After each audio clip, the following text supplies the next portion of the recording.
नमस्कार दोस्तों, UPPSC daily news में आप सभी लोग का स्वागत है। दोस्तों न्यूज़ तो हम देंगे ही, लेकिन जो नए आ रहे हैं उनको बताना चाह रहे हैं कि हमारी टेस्ट सीरीज़ इस समय काफ़ी बेहतरीन काम कर रहा है। जो भी टेस्ट सीरीज़ पे ना जुड़े हों, वो चाहें तो हमें व्हाट्सअप नंबर पे आप सभी लोग हाय लिख करके टेस्ट डिटेल ले सकते हैं और देखें कैसी टेस्ट सीरीज़ है। आप सभी लोग इसमें बहुत लोग जुड़े हुए हैं और बहुत तारीफ़ कर रहे हैं। और साथ ही में जो हमारे टेलीग्राम चैनल से ना जुड़े हों, वो डिस्क्रिप्शन बॉक्स में हम लिंक दे देंगे और इसी चैनल नाम से ही यूपीपीएससी डेली नाम से ही टेलीग्राम चैनल भी है। वहाँ पे आप जो भी हो जुड़ जाएँ, क्योंकि वहाँ पे भी शॉर्ट से जानकारी वगैरह हम प्रोवाइड करते रहते हैं, जिनकी वीडियो नहीं बनाते हैं। आइए शुरू करते हैं आप सभी लोगों के लिए सबसे महत्वपूर्ण आपका समाचार, जो कि काफ़ी चर्चा में है इस समय, यूपी पीसीएस 2024। दोस्तों जैसा कि पहले भी वीडियो आज से तकरीबन 12 से 15 दिन पहले वीडियो जो बनाई थी, जो भाई हमने देखा, मुझे कल कितने लोग कॉल करके मैसेज करके बोले सर कुछ लोग नेगेटिव बोलते हैं, आप उनको जरा भी मत सोचिए, हम लोग आपके सपोर्ट और सहयोग में हैं और हमेशा आपने सही बोला और हिंट देते आए हैं। जिनको समझना है समझे, नहीं समझना है मत समझे। खुल के सारी चीज़ें बोलने पे आदमी, पता है ना आजकल एलिगेशन आरोप लगने लगते हैं, पता चला मैंने बोला कुछ और है, कहने कुछ और लगे सारी चीज़ें। और भाई इसमें सरकार भी कितनी स्ट्रिक्ट है, किसी भी चीज़ को आप जानकारी ले करके आ रहे हैं, बता रहे हैं, तो उस पे भी तो लगेगा कहाँ से चीज़ें हो रही हैं, कैसे हो रही हैं। तो आपको सारी चीज़ें डायरेक्ट ना बता के चीज़ें क्लियर करी जाती हैं, कैसे कैसे क्या चल रहा है, सूत्रों के अनुसार ये चीज़ें आप सभी लोग सामने पेश करी जाती हैं। और रही बात, इसमें काफ़ी कन्फ्यूजन इसलिए है क्योंकि कई प्रकार के चैनल हो गए हैं, जो कि आने वाले समय में एक ही चैनल होगा, आप सभी लोग उसी के माध्यम से न्यूज़ प्राप्त करेंगे, उम्मीद यही है।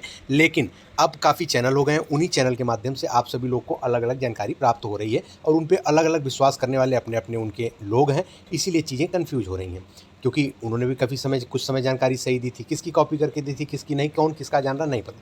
लेकिन चीज़ें जुड़े हुए हैं लोग, कुछ हमारे चैनल पे भी जुड़े हुए हैं, हमसे भी काफ़ी लोग सोचते हैं हम जो बोलते हैं वो सही है, कुछ दूसरे से जुड़े वो सोचते हैं वो जो बोलते हैं वो सही है, कुछ तीसरे से। तो ऐसे करके सभी जगहों से लोग जुड़े हैं और दोनों तीनों सभी जगहों पे कुछ अलग अलग प्रकार की जानकारियाँ हैं। अब हो क्या रहा है इसमें, 1-2 लोग सही देने वाले हैं, बाकी सब लोग उन्हीं में से किन्हीं 1-2 लोगों की कॉपी करके कुछ वो बता रहा है, कुछ वो बता रहे हैं, तो दोनों बैलेंस और डिसबैलेंस हो जा रहा है। चीज़ें आपको हम बता देना चाह रहे हैं क्लियर तरीके से, ध्यान से आप सभी लोग सुन लीजिए। सबसे चर्चित ये एग्ज़ाम है, अब इसमें 2 शिफ्ट का जो एग्ज़ाम होने का बात था वो तो ख़त्म हो गया। पहला शिफ्ट में एग्ज़ाम होना है, साथ ही में मुद्दा है इसमें जो सेंटर की उपलब्धता है वो पूर्ण रूप से नहीं प्राप्त हो पाई है। अभी तक की स्थिति, कल तक की भी स्थिति यही थी और हो सकता है कल की भी स्थिति यही हो, परसों की भी स्थिति यही हो। लेकिन आयोग के अध्यक्ष और साथ ही में परीक्षा नियंत्रक, जो महत्वपूर्ण लोग हैं 2, इन दोनों के अलावा सारी चीज़ें किसी के पास बहुत क्लियर नहीं है। और बहुत क्लियर अगर किसी के पास कुछ चीज़ें हैं, तो उनसे भी ऊपर जो भी चीज़ें हैं, अगर आदेश वहाँ से कुछ चीज़ें आती हैं, तो उसी प्रकार से कार्य होगा। अब क्या है इसमें, सिंपल सी बात है, यदि अभी तक तो इनको भी नहीं पता हम क्या कर रहे हैं, मेन मुद्दा यही है, क्योंकि एक समय होता है जो कि सभी जिलाधिकारियों को दिया गया है करने को लेकर के। यदि उस समय के अंदर तक में वो लोग वो चीज़ें उपलब्ध करा देते हैं, तो एग्ज़ाम डेट आपका सेम समय पे होगा, 27 अक्टूबर को। लेकिन अगर वो चीज़ें सेंटर, अगर वो लोग उपलब्ध नहीं करा पा रहे हैं, कुछ दिक्कत आ रही है, परेशानी हो रहा है, तो आप सभी लोगों का एग्ज़ाम 27 अक्टूबर को नहीं होगा।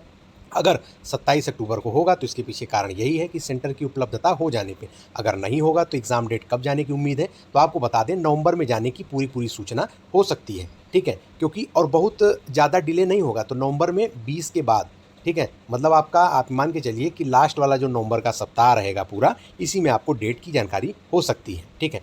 अब लोग कहेंगे कि आपने भी तो वही बताया कि एक प्रकार से न होना और होना। अब हमारा क्या काम है, हम आपको डायरेक्ट कोई चीज़ें नहीं बोल सकते हैं। ठीक है, अब जिनको जो समझना है समझे, जिनका जो नुकसान होना है पढ़ाई में हो। मेरे दिमाग बुद्धि के अनुसार से मुझे नहीं लगता कि आप लोगों का कुछ नुकसान होने वाला है। अगर डेट एक्सटेंड होता है तो बड़ी अच्छी बात है, पढ़ने को थोड़ा सा और समय मिल जाएगा। बहुत ज़्यादा एक्सटेंड नहीं हो रहा है जिसकी वजह से काफ़ी सीरियस छात्रों को कोई दिक्कत हो, कम ही एक्सटेंड हो रहा है तो थोड़ा सा कुछ चीज़ें बची रहेंगी। कोर सब्जेक्ट जो आपका है उसको पढ़ लीजिए। साथ ही में करंट अफेयर के लिए कुछ लोग परेशान हैं, तो परेशान होने की ज़रूरत बिल्कुल नहीं है। अपनी रणनीति को जिस प्रकार से आप अभी रखे हैं, सेम वैसे ही रखिए। अंतर होगा तो सिर्फ 1 महीने का अंतर होना है, तो 1 महीने में आप सभी लोग फिर से वही कोर सब्जेक्ट और करंट अफेयर रिवीजन कर लीजिएगा, जो 27 अक्टूबर तक कर पाएंगे तो वही 27 के बाद कर लीजिएगा। अब हम ये ज्ञान नहीं दे रहे हैं, ये सलाह दे रहे थे आप सभी लोगों को बताने के लिए। अब रही बात, हम कह सकते हैं कि एग्ज़ाम लगभग लगभग हो सकता है कि आपका नवंबर में, लेकिन हम क्यों कह दें ये बात, जब अभी एक समय भी दिया गया है और हो सकता है कि आयोग के अध्यक्ष जी को लगे कि चीज़ें हो पा रही हैं और चीज़ें हो भी जाएँ आपकी। तो पैनिक क्रिएट करने से कोई मतलब है क्या? कि हम बता दे रहे हैं नहीं हो ही रहा है, बाद में ना हो फिर कहें साला जो है यही बताया था, हम अभी पढ़ रहे होते ये पढ़ने लगे ये। तो जब सारी पिक्चर क्लियर है, बस आप सभी लोग समझना नहीं चाह रहे हैं। मुद्दा ये है कि कुछ दिन बचा हुआ है कहीं से रिपोर्ट आने का। हाँ, रिपोर्ट आने का दिन जो बचा हुआ है उसका हमें इंतज़ार करना चाहिए। यही सारी चीज़ें हैं। आ जाएगा खुल के कि भैया सेंटर नहीं मिल रहा है तो आपका एग्ज़ाम डेट, और एग्ज़ाम डेट भी बता रहे हैं कब जाएगा आपका, हम अगर टलता है तो।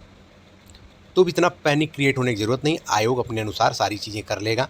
जो भी करेगा वो अपने छवि पे दाग ना लगे इसको लेकर के, साथ में छात्रों के हित में चीज़ें अच्छी हों इसको लेकर के, तो सारी चीज़ें सही करेगा। और साथ में सरकार की जो गाइडलाइंस भी मिली है सेंटर को लेकर के, उन सारी चीज़ों को ध्यान में रखते हुए आयोग की तरफ से कार्य होगा। लेकिन निश्चिंत रहें, आप जो चाहते हैं जो होना है वही होगा और अच्छा होगा, ये चीज़ें हम बोल दे रहे हैं। बाकी आप सभी लोग जो भी चैनल पर नया हो, चैनल को सब्सक्राइब करने के साथ साथ बेल आइकन जरूर प्रेस कर दें, ताकि उत्तर प्रदेश लोक सेवा आयोग और अन्य भर्ती विभाग की तरफ से कोई भी महत्वपूर्ण अपडेट हो आप लोगों से मिस ना होने पाए।